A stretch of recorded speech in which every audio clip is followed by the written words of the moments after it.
Okay, this is a video about how to make the star charts that we're going to be using in this class. So this is the outer part of the star wheel. That's the first part. And your first task is to cut out the oval where it says here. And then what you're going to do is you're going to cut along this solid line around the outside.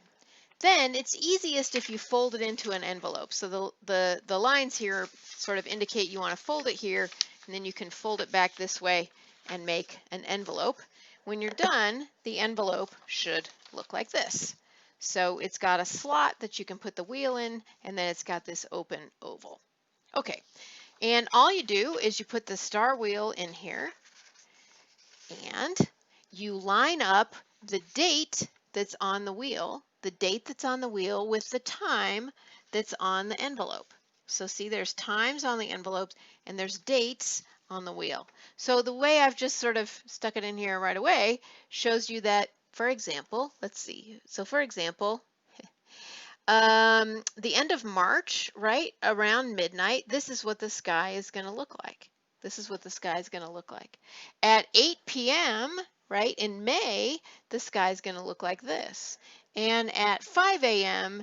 in January, the sky is also going to look like this. So if you want to see, I'm recording this at the end of January, if you want to see what it's going to look like in the evening, say 7 p.m. in mid to late January, you rotate the thing around until mid to late January and 7 p.m. are lined up.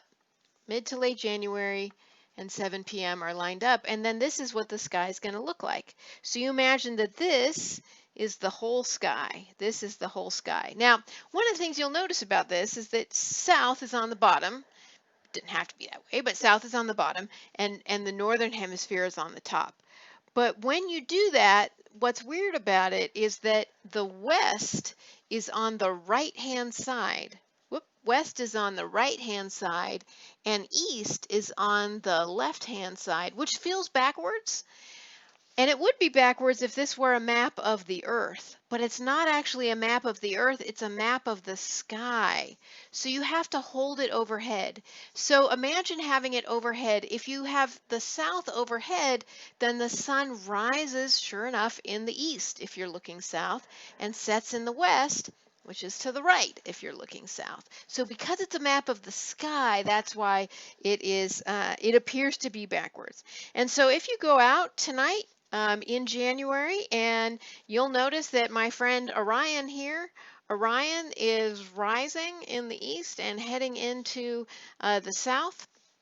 You'll notice that the North Star here by Ursa Major, or Ursa Minor, I should say, is going to be at the tail of the Little Dipper, and that's the point that doesn't change. The sky, as time goes on, seems to rotate around that point. So we're going to play a lot more with this in class, but I really encourage you to try it.